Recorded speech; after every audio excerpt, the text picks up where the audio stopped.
So hello guys, welcome to my YouTube channel. In this video we will study about management of fracture.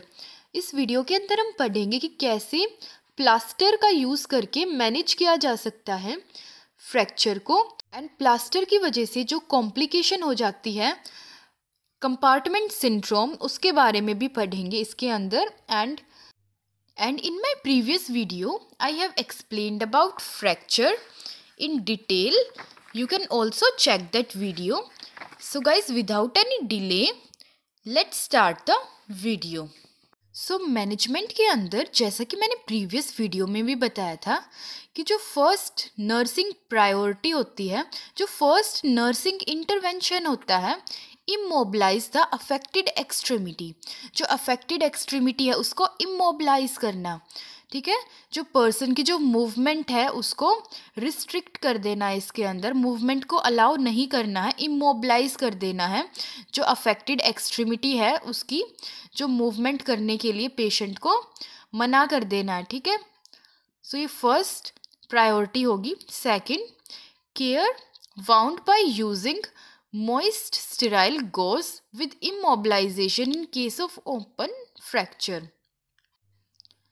सो अगर open fracture है तो open fracture के case में moist sterile gauze piece का use करना है, ठीक है, विद इमोबिलाइजेशन. इमोबिलाइजेशन तो करना ही है, ठीक है, and moist sterile gauze piece का यूज़ करना है जो वाउंड है उसकी केयर के लिए ओपन फ्रैक्चर में. नाउ फर्स्ट मैनेजमेंट कैसे कर सकते हैं? प्लास्टर का यूज़ किया जाता है मैनेजमेंट के लिए. सो प्लास्टर, जिसको कास्ट भी कह सकते हैं या पीओपी भी कह सकते हैं. सो मेनली प्लास्टर का यूज़ किया जाता है फ्रैक्चर के मैनेजमेंट के लिए, ठीक है. जो प्लास्टर होता है इसको अप्लाई किया जाता है, एंड ये क्या करता है, जो फ्रैक्चर वाला एरिया उसको हील करने में हेल्प करेगा. कैसे? जो ब्रोकन बोन्स होंगे उनको उनकी प्लेस पर ये होल्ड करके रखेगा, ठीक है, हीलिंग को जल्दी प्रमोट करेगा. एंड प्लास्टर अप्लाई करते टाइम कभी भी वार्म वाटर का यूज़ नहीं करना होता. अगर वार्म वाटर का यूज़ करेंगे तो उसकी वजह से एक्सोथर्मिक एंड इरिवर्सिबल रिएक्शन देखने को मिलेगा, ठीक है. सो वार्म वाटर का यूज़ नहीं करना होता. एंड नर्सिंग रोल क्या होंगे? जो प्लास्टर है या जिसको कास्ट कह सकते हैं उसको अप्लाई करने के बाद elevate casted extremities above the heart level. जिस एरिया पर प्लास्टर लगाया है या कास्ट लगाया है जिस एरिया पर, उस एरिया को एलिवेट कर देना है अबव हार्ट लेवल, ठीक है. एंड एलिवेट करने से क्या होगा, जो वीनस रिटर्न है वो इंक्रीज होगा इससे. Allow wet cast to dry up to 72 hours. 72 कम से कम 72 आवर्स देने हैं ड्राई करने के लिए जो वेट कास्ट होता है उसको. बट जो सिंथेटिक कास्ट होते हैं वो ड्राई हो जाते हैं 10 to 20 मिनट्स के अंदर, जो सिंथेटिक वाले कास्ट होते हैं वो, ठीक है. अदर जो होते हैं उनको इनके लिए 72 आवर्स देने होते हैं ड्राई करने के लिए. जो अदर होते हैं उनके लिए 72 आवर्स कंपल्सरी होते हैं उनको ड्राई करने के लिए. Use palm to lift cast, no finger. And जो कास्ट लगाया है, जो प्लास्टर लगाया है, उसको लिफ्ट करने के लिए पाम का यूज़ करना है, फिंगर का यूज़ नहीं करना. ये नर्सिंग रोल होंगे, फिंगर का यूज़ नहीं करना. अगर नर्स फिंगर का यूज़ करेगी तो इससे क्या होगा, नर्व कंप्रेशन होने के चांसेस रहेंगे. तो नर्व कंप्रेशन को प्रिवेंट करने के लिए ऑलवेज पाम का यूज़ करना है. Next point, use hair dryer on cool setting. अगर हेयर ड्रायर का यूज़ किया जा रहा है कास्ट को सुखाने के लिए या ड्राई करने के लिए, तो ऑलवेज कूल सेटिंग पर यूज़ करना हेयर ड्रायर को. कभी भी हॉट सेटिंग पर यूज़ नहीं करना, otherwise exothermic and irreversible reaction होगा उस प्लेस पर, जो कि बहुत हार्मफुल होता है. Next, monitor for sign of neurovascular impairment. Neurovascular impairment के साइन को चेक करना है. नाउ न्यूरोवस्कुलर इम्पेयरमेंट के साइन कौन कौन से होते हैं? जैसे पैरेस्थीशिया हो गया. Paraesthesia numbness and tingling sensation होता है. इसका मीनिंग, पर्सन को प्लास्टर वाले एरिया पर नमनेस तो फील नहीं हो रही, टिंगलिंग सेंसेशन तो फील नहीं हो रही, ये सब चेक करना है. Next point, pallor. Next sign होगा न्यूरोवस्कुलर इम्पेयरमेंट का पेलर। पेलर का मतलब होता है उस एरिया पर ब्लड सप्लाई डिक्रीज हो जाती है, तो उस एरिया का जो कलर है वो चेंज हो जाता है, पेल हो जाता है वो एरिया, ये चेक करना है। नेक्स्ट एब्सेंस या एब्सेंट डिस्टल पल्स, चेक करना है कि जो डिस्टल पल्स है वो एब्सेंट तो नहीं है, ठीक है, पल्सलेसनेस तो नहीं है, सो ये सब चेक करना है। Next cool and dry skin, जो स्किन है वो कूल या ड्राई तो नहीं हो गई है। अगर ये सब हो गई है, न्यूरोवस्कुलर इम्पेयरमेंट के साइन प्रेजेंट हैं, तो नोटिफाई करना है नर्स को, जो प्राइमरी हेल्थ केयर प्रोवाइडर होते हैं, ठीक है, जो हेल्थ केयर प्रोवाइडर होते हैं उनको नोटिफाई करना है। नेक्स्ट नर्सिंग रोल क्या होगा, जिस पेशेंट को प्लास्टर लगाया या पीओपी लगाया है, red spot on the cast, check करना है कि रेड स्पॉट तो डेवलप नहीं हो गए हैं कास्ट वाले एरिया पर। प्यूरुलेंट ड्रेनेज मीन्स पस तो फॉर्म नहीं हो गया है। ल्यूकोसाइटोसिस, ल्यूकोसाइटोसिस का मीनिंग होता है जो WBC का काउंट होता है वो इंक्रीज हो जाता है, ये साइन होता है इन्फेक्शन का। नेक्स्ट RBC का number decrease, red blood cell का अमाउंट डिक्रीज हो जाता है, ये सब 4 साइन होते हैं इंपॉर्टेंट इन्फेक्शन के, ये नर्स को चेक करने होते हैं। Next we will study about complication of plaster cast. So first complication होती है प्लास्टर कास्ट की, compartment syndrome. So guys compartment syndrome क्या होता है? कंपार्टमेंट सिंड्रोम कॉम्प्लिकेशन होती है प्लास्टर कास्ट की। सो इसमें क्या होता है, it is a neurovascular impairment due to decrease in compartment size. So compartment syndrome एक न्यूरोवस्कुलर इम्पेयरमेंट होता है, इसके अंदर जो कंपार्टमेंट साइज होता है वो डिक्रीज हो जाता है। सो जो स्पेस प्रेजेंट होता है मसल फेस्किया के बीच में वो होता है कंपार्टमेंट, ठीक है।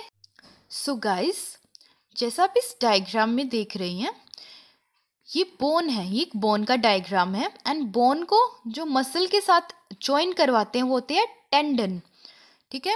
एंड जो ये आउटर प्रोटेक्टिव लेयर होती है मसल की उसको कहते हैं मसल फेस्किया, एंड जो स्पेस प्रेजेंट होता है मसल फेस्किया के बीच में उसको कहते हैं कंपार्टमेंट।